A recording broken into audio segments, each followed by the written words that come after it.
Pasta 41. Lei 41. Evite seguir as pegadas de um grande homem. Julgamento. O que acontece primeiro sempre parece melhor e mais original do que o que vem depois. Se você substituir um grande homem ou tiver um pai famoso, terá de fazer o dobro do que eles fizeram para brilhar mais do que eles. Não fique perdido na sombra deles ou preso a um passado que não foi obra sua. Estabeleça o seu próprio nome e identidade, mudando de curso. Mate o pai dominador, menospreze o seu legado e conquiste o poder com sua própria luz. A lei transgredida. Quando Luís XIV morreu em 1715, depois de 55 anos de glorioso reinado, todos os olhares se concentraram no seu bisneto e sucessor escolhido, o futuro Luís XV.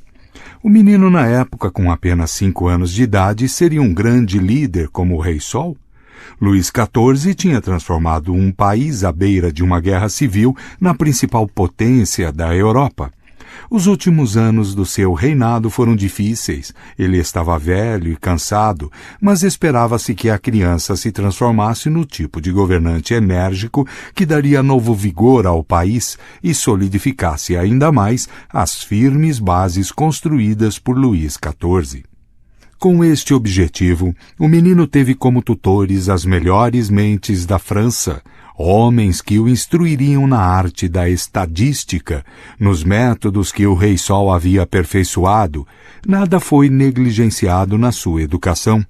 Mas quando Luís XV subiu ao trono em 1726, ocorreu nele uma súbita mudança. Ele não precisava mais estudar ou agradar aos outros para provar quem era. Estava sozinho no topo de um grande país, com riqueza e poder às suas ordens. Podia fazer o que quisesse. Nos primeiros anos do seu reinado, Luís se dedicou ao prazer, deixando o governo nas mãos de um ministro de confiança, André Hercule de Fleury. E isto não causou muita preocupação, pois ele era jovem e precisava dar vazão à sua juventude. E de Fleury era um bom ministro. Mas aos poucos foi ficando evidente que aquela era mais do que uma fase passageira. Luís não tinha interesse em governar. Sua principal preocupação não eram as finanças da França ou uma possível guerra com a Espanha, mas o tédio. Ele não suportava se sentir entediado e, quando não estava caçando veados ou mocinhas, passava o tempo nas mesas de jogo, perdendo enormes quantias numa só noite. A corte, como sempre, refletia os gostos do governante. Jogos e festas sofisticadas se tornaram uma obsessão. Os cortesãos não se preocupavam com o futuro da França.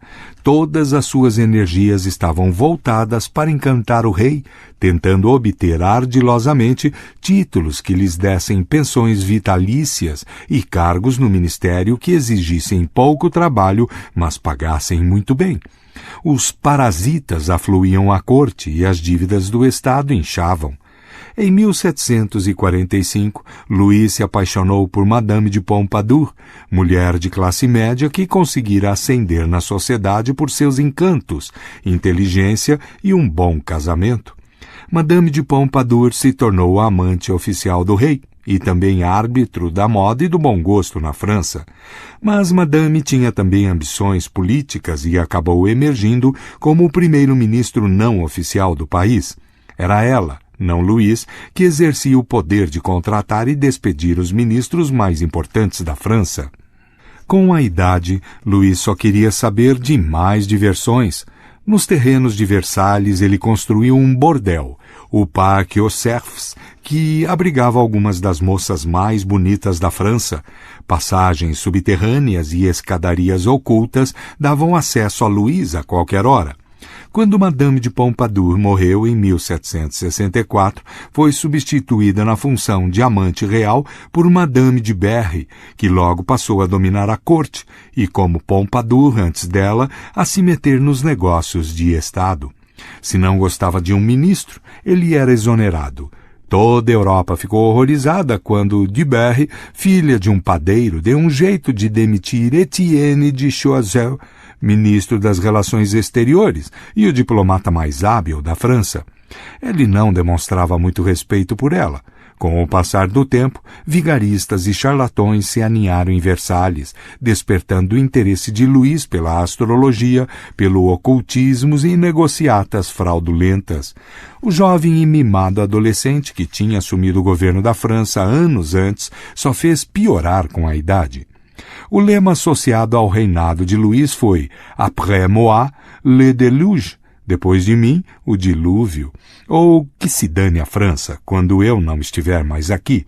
E, na verdade, quando Luís se foi em 1774, exaurido por uma vida de deboche, as suas próprias finanças e a do seu país estavam uma horrível confusão.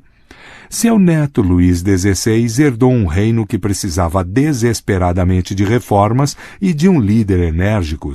Mas Luís XVI era ainda mais fraco do que o avô, que ficou assistindo à decadência do país até a Revolução. Em 1792, a República criada pela Revolução Francesa declarou o fim da monarquia e deu ao rei um novo nome, Luís, o Último. Meses depois, ele se ajoelhava diante da guilhotina e a cabeça prestes a ser cortada, perder o brilho e o poder de que o Rei Sol investira a coroa. Interpretação. De um país que tinha chegado a uma guerra civil no fim da década de 1640, Luís XIV criou o reino mais poderoso da Europa. Grandes generais tremiam diante dele. Certa vez um cozinheiro errou na preparação de um prato e preferiu se suicidar do que enfrentar a ira do rei. Luís XIV teve muitas amantes, mas o poder delas terminava no quarto de dormir.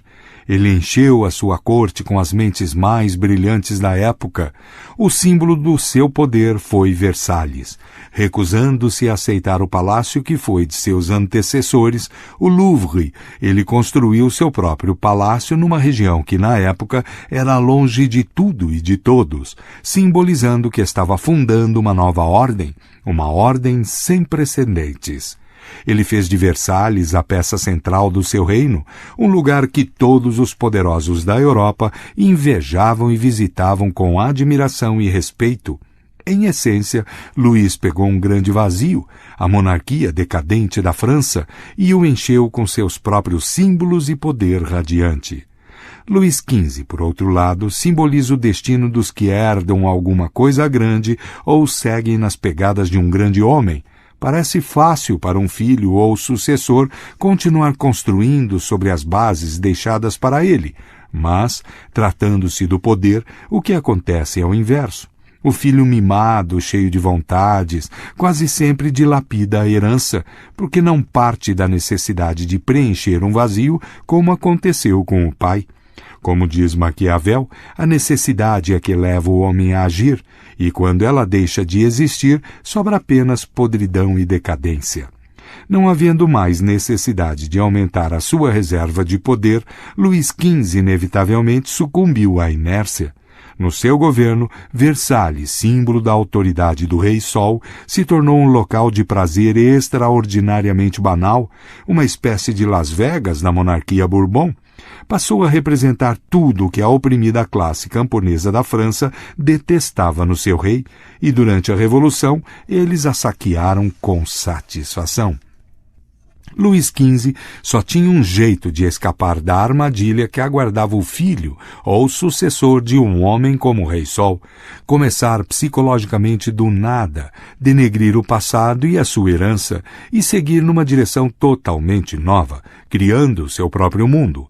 Supondo que você possa escolher, é melhor evitar essa situação, colocando-se onde houver um vácuo de poder, onde você puder ser aquele indivíduo que vai criar a ordem a partir do caos, sem nenhuma outra estrela no céu para competir. O poder depende de aparentar ser maior do que as outras pessoas, e quando se perde na sombra do pai, do rei, do grande antecessor, você não pode projetar essa presença.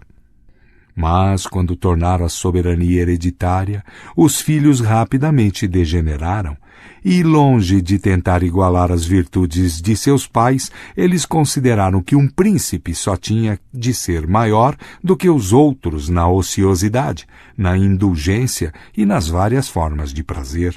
Nicolau Maquiavel, 1469-1527. A lei observada. Alexandre o Grande foi dominado por uma paixão quando jovem, uma intensa aversão por seu pai, o rei Filipe da Macedônia. Ele odiava o seu estilo dissimulado e cauteloso de governar, seus discursos bombásticos, suas bebedeiras e libertinagens, e seu gosto por lutas corporais e outros desperdícios de tempo. Alexandre sabia que tinha de ser o oposto do seu pai dominador.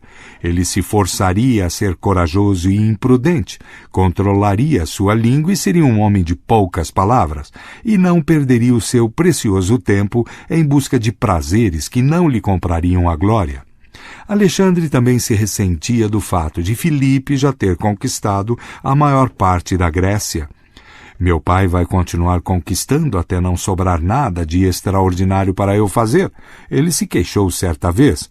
Enquanto os outros filhos de homens poderosos se contentavam em herdar uma fortuna e viver uma vida de prazeres, Alexandre só queria superar o pai, apagar o nome de Filipe da história, suplantando suas realizações. Alexandre queria a todo custo mostrar que era superior ao pai. Um negociante de cavalos da Tessália certa vez levou um animal valioso, chamado bucéfalo, para vender a Filipe. Nenhum dos cavalariços do rei conseguia se aproximar do cavalo, era muito selvagem, e Filipe censurou o mercador por lhe trazer um animal tão inútil. Vendo tanta dificuldade, Alexandre observou mal-humorado.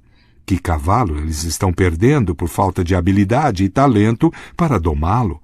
Depois de ouvi-lo dizer isso várias vezes, Filipe acabou perdendo a paciência e o desafiou a cuidar do cavalo.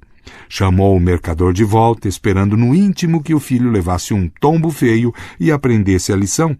Mas Alexandre é quem lhe daria uma lição. Não só conseguiu montar Bucéfalo, como o conduziu a pleno galope, domando um animal que mais tarde o levaria até a Índia. Os cortesãos aplaudiram entusiasticamente, mas Filipe ficou irritadíssimo vendo ali não o filho, mas o rival. A atitude desafiadora de Alexandre com o pai foi ficando cada vez mais ousada. Um dia os dois tiveram uma forte discussão diante de toda a corte e Filipe sacou da espada como se quisesse atingir o filho, mas, já tendo bebido muito vinho, tropeçou. Alexandre apontou para o pai e zombou. Homens da Macedônia, ali está o homem que se prepara para ir da Europa à Ásia. Não consegue nem ir de uma mesa a outra sem cair.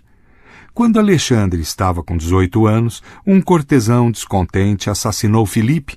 À medida que a notícia do regicídio foi se espalhando por toda a Grécia, cidade após cidade se ergueu em rebelião contra seus governantes macedônios. Os conselheiros de Filipe sugeriram a Alexandre, agora rei, a agir com cautela, a fazer como Filipe tinha feito e conquistar pela astúcia. Mas Alexandre não ia fazer como ele. Marchou até os pontos mais longínquos do reino, aniquilou as cidades rebeldes e reuniu o império com brutal eficiência.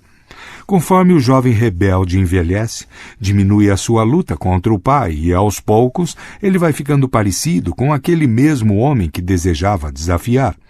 Mas a aversão de Alexandre pelo pai não terminou com a morte de Filipe.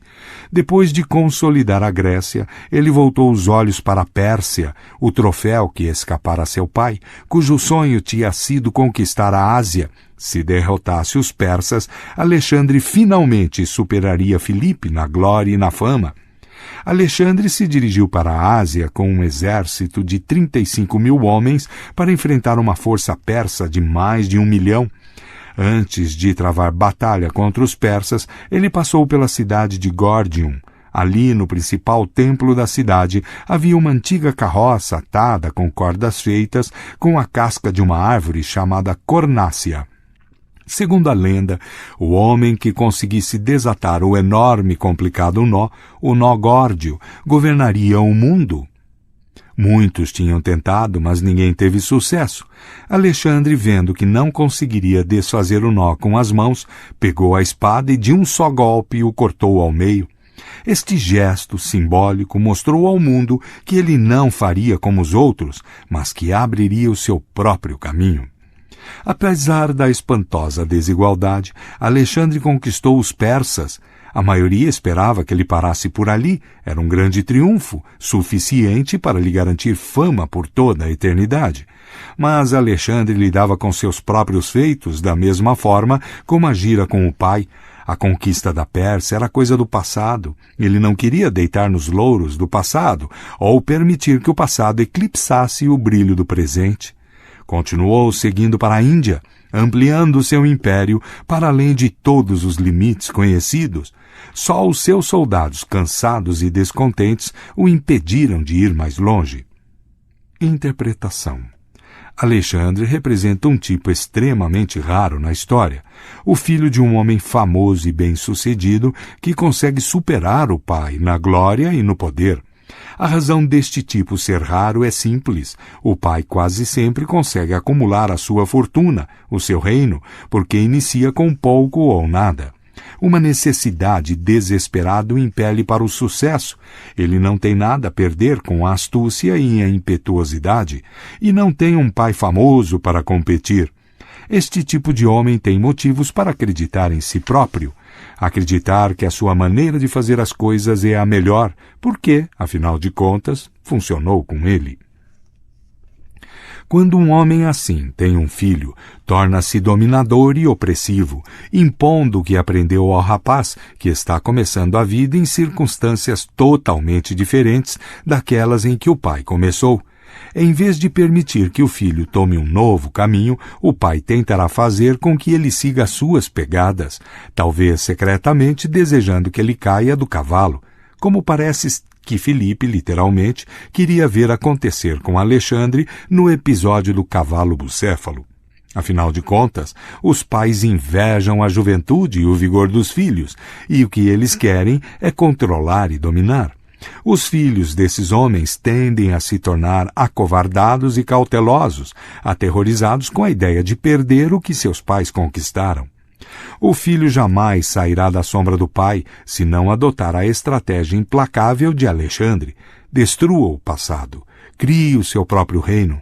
Coloque o pai na sombra em vez de deixar que ele faça isso com você.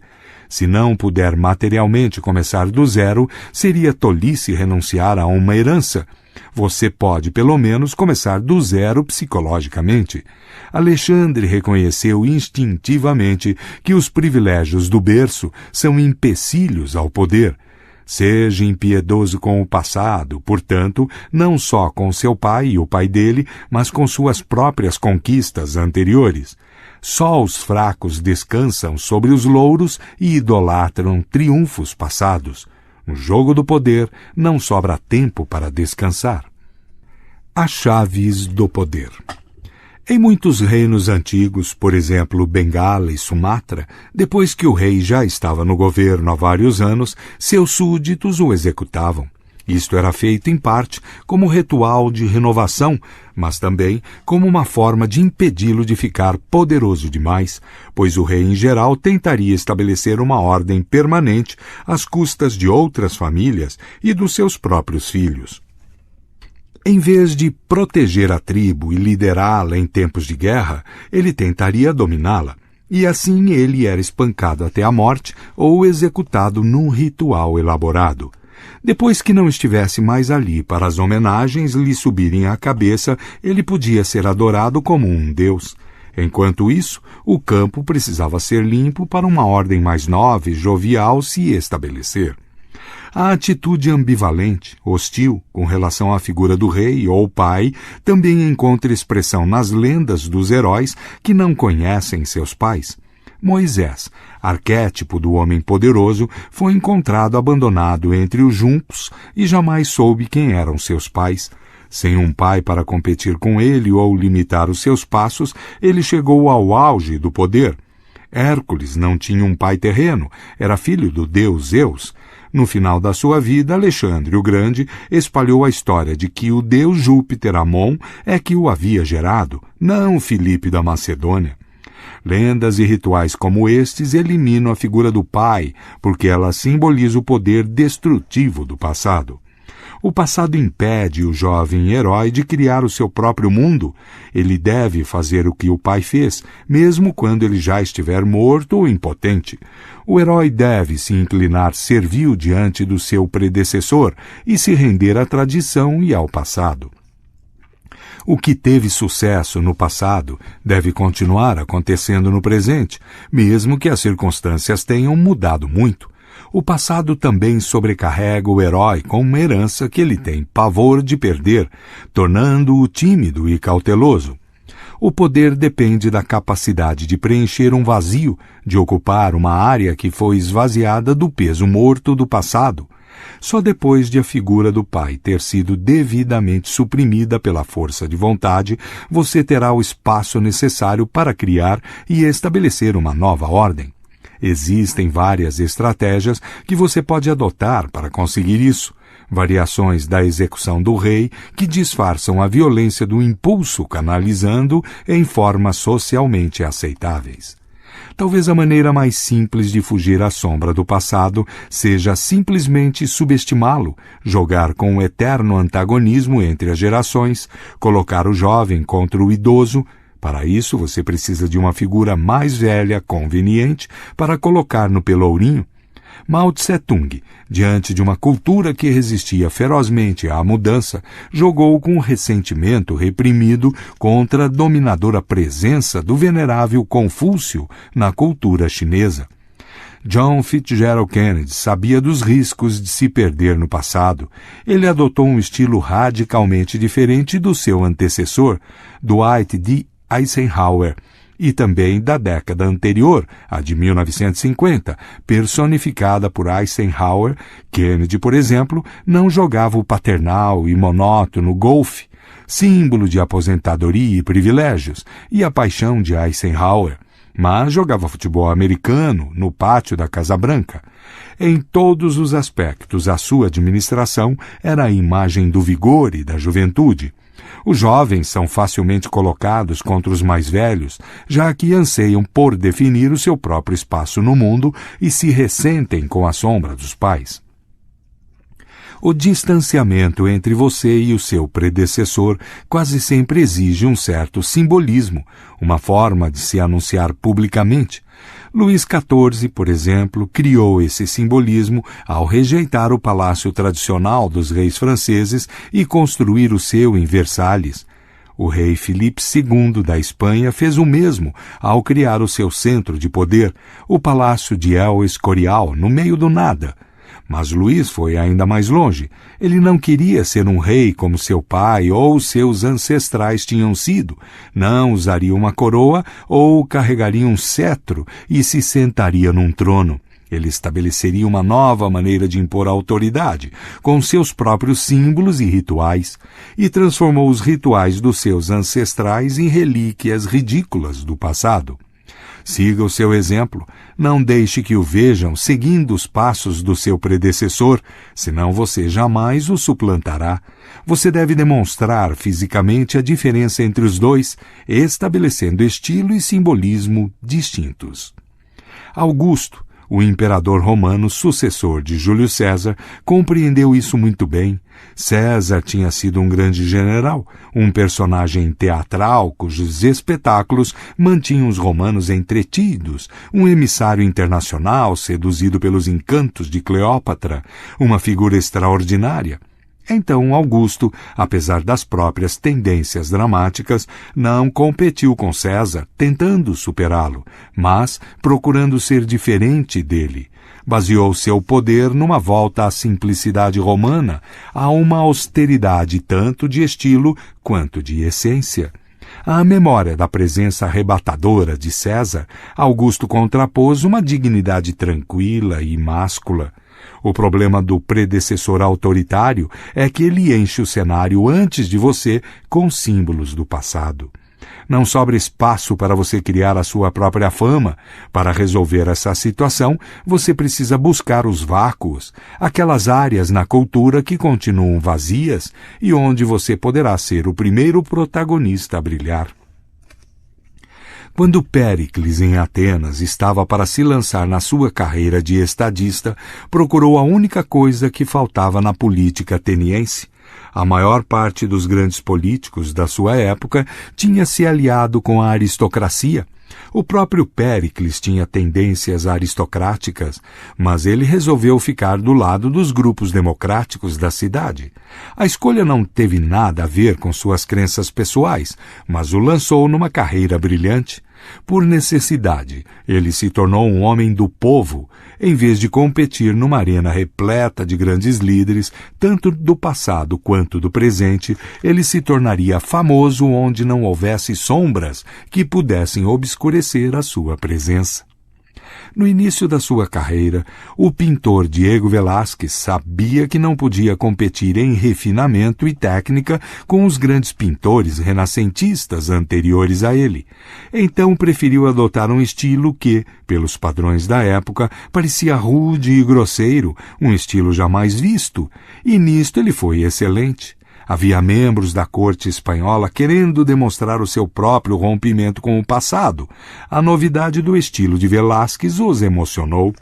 A maioria das pessoas tem medo de quebrar tão corajosamente a tradição, mas no íntimo admiram quem rompe com as antigas formas e revigora a cultura.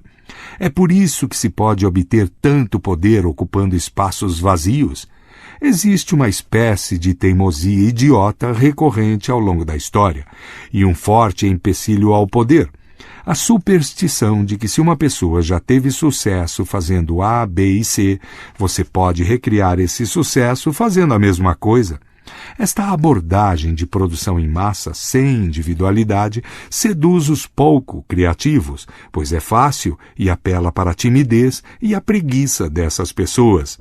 Mas as circunstâncias não se repetem exatamente da mesma maneira. Quando o general Douglas MacArthur assumiu o comando das forças americanas nas Filipinas durante a Segunda Guerra Mundial, um assistente lhe entregou um livro contendo os precedentes estabelecidos pelos comandantes anteriores, os métodos que tinham dado certo com eles. MacArthur perguntou ao assistente quantas cópias existiam daquele livro. 6, foi a resposta. Bem, o general retrucou, junte todas e queime. Todas. Não vou me guiar por precedentes. Sempre que surgir um problema, decidirei na hora, imediatamente. Adote esta estratégia impiedosa com relação ao passado, queime todos os livros e aprenda a reagir às circunstâncias conforme elas forem aparecendo.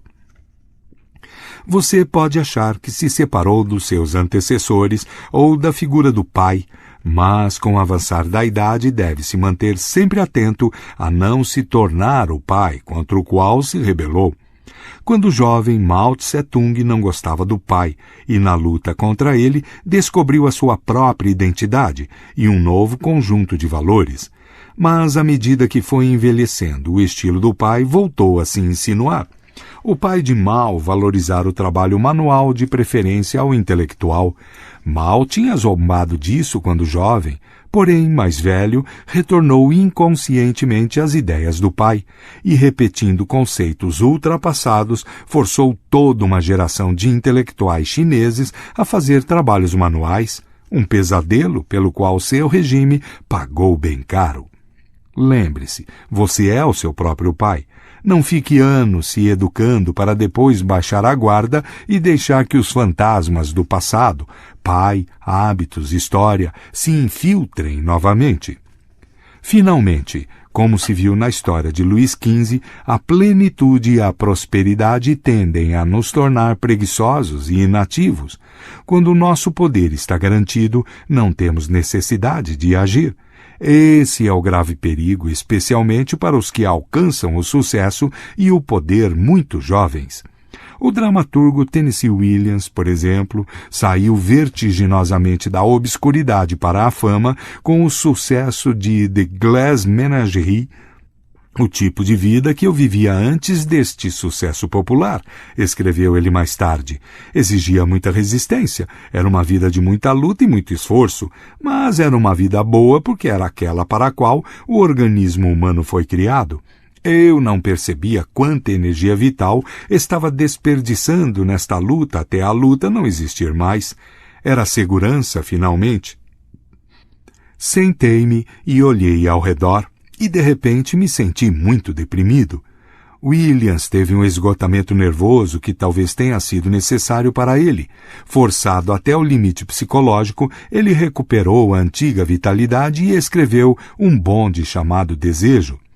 Fyodor Dostoiévski, igualmente, sempre que escrevia um romance de sucesso, sentia que a segurança financeira obtida tornava o ato de criação desnecessário. Ele levava todas as suas economias para o cassino e não saía antes de perder o último centavo. Reduzido à pobreza, ele podia voltar a escrever. Não é preciso exagerar tanto, mas você deve estar preparado para voltar ao ponto inicial psicologicamente, em vez de engordar e ficar preguiçoso porque atingiu a prosperidade. Pablo Picasso sabia lidar com o sucesso, mas só porque mudava constantemente de estilo, com frequência rompendo totalmente com aquilo que lhe dera o sucesso antes. Quantas vezes os nossos primeiros triunfos nos transformam numa espécie de caricaturas de nós mesmos? Os poderosos reconhecem essas armadilhas. Como Alexandre o Grande, eles lutam constantemente para se recriar. Não se deve permitir que o pai retorne. Ele deve ser morto a cada etapa do caminho. Imagem. O pai. Ele lança uma sombra gigantesca sobre seus filhos, que, mesmo depois de morto, os mantém escravizados ao passado, arruinando a sua juventude e forçando-os a seguir o seu mesmo caminho desgastado. São muitos os truques que ele usa. A cada encruzilhada, você deve matar o pai e sair da sua sombra. A autoridade. Cuidado para não pisar nas pegadas de um grande homem. Você terá de fazer o dobro do que ele fez para superá-lo. Quem segue os outros é considerado um imitador. Por mais que se esforce, nunca se livrará dessa carga. É raro encontrar um novo caminho para a excelência, uma rota moderna para a fama. São muitos os caminhos da singularidade, nem todos bem percorridos. Os mais recentes podem ser árduos, mas são quase sempre atalhos para a grandeza. Baltasar Gracia, 1601-1658. O inverso. Pode ser vantajoso usar a sombra de um grande predecessor se ela for escolhida como um truque, uma tática de que se possa descartar depois de conquistar o poder. Napoleão III usou o nome e a lenda do seu ilustre tio-avô, Napoleão Bonaparte, para ajudá-lo a ser presidente, primeiro, e depois imperador da França. Uma vez no trono, ele não ficou preso ao passado, mostrou logo que o seu reinado seria diferente e teve o cuidado de impedir que o público esperasse dele os mesmos sucessos de Bonaparte. No passado costuma haver coisas de que vale a pena se apropriar, qualidades que seria tolice rejeitar por uma necessidade de ser diferente. Até Alexandre o Grande reconheceu a capacidade do pai de organizar um exército e foi influenciado por ela. Exagerar na ostentação de um estilo diferente dos seus antecessores pode fazer você parecer infantil e descontrolado, a não ser que as suas atitudes tenham uma lógica própria. Joseph II, filho da imperatriz da Áustria, Maria Teresa, exibia-se fazendo exatamente o oposto da mãe. Vestindo-se como um cidadão comum, hospedando-se em estalagens e não em palácios, mostrando-se como um imperador do povo. Maria Teresa, por sua vez, tinha sido uma figura régia e aristocrática. O problema era que ela também tinha sido amada, uma imperatriz que governou com sabedoria depois de anos de duro aprendizado. Se você tiver a espécie de inteligência e de instinto capaz de orientá-lo no caminho certo, bancar o rebelde não será arriscado.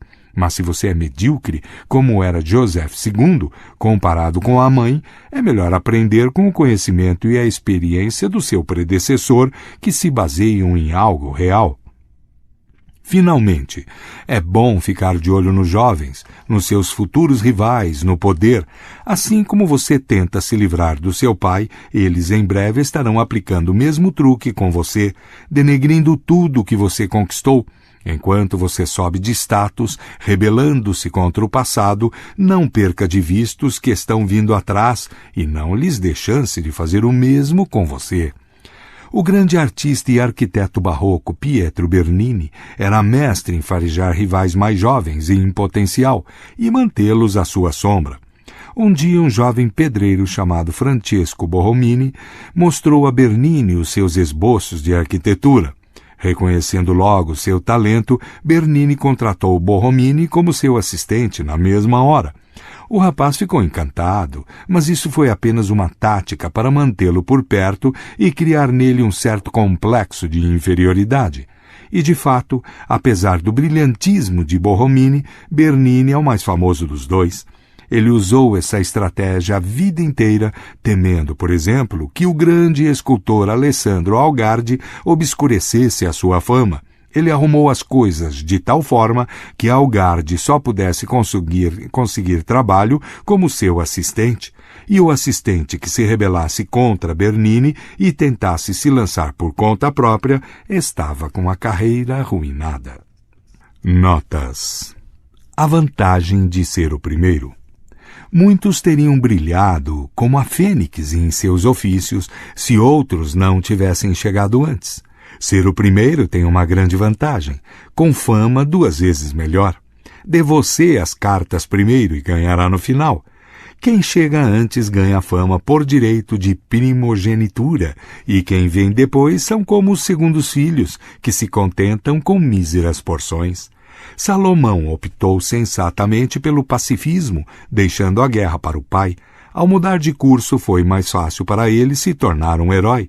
E nosso grande Filipe II governou o mundo inteiro com prudência, surpreendendo as gerações. Se o seu pai, invicto, foi um modelo de energia, Filipe foi um modelo de prudência. Esta novidade tem ajudado os sensatos a conquistar o seu lugar no elenco dos grandes. Sem abandonar a própria arte, o criativo abandona o lugar comum e dá, mesmo em ofício velhos como o tempo, novos passos em direção à celebridade. Horácio cedeu a poesia épica a Virgílio e Marcial a lírica a Horácio.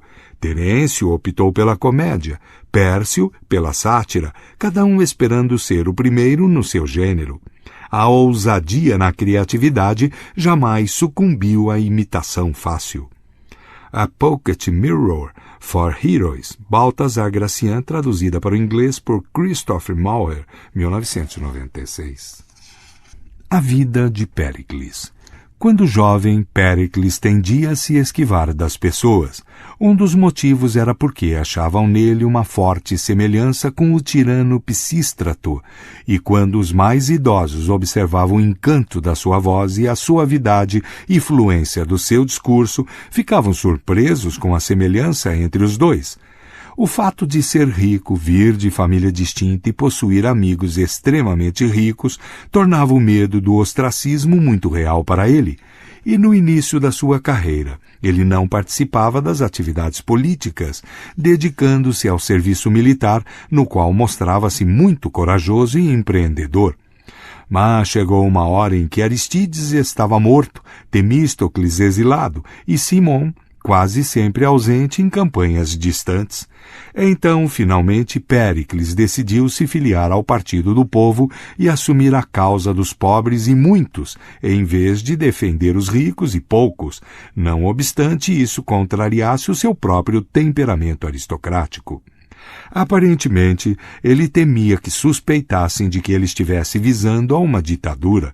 Portanto, ao ver que as simpatias de Simão estavam fortemente do lado dos nobres e que Simão era o ídolo do partido aristocrático, Péricles começou a tentar conquistar as graças do povo, em parte por autopreservação e em parte como uma forma de garantir o seu poder contra o rival. Naquele momento ele iniciou um novo estilo de vida, só era visto caminhando em ruas que levassem ao mercado e à câmara de conselho. A vida de Péricles, Plutarco, aproximadamente 46 a 120 depois de Cristo. A vida de Pietro Perugino, pintor, aproximadamente 1450 a 1523.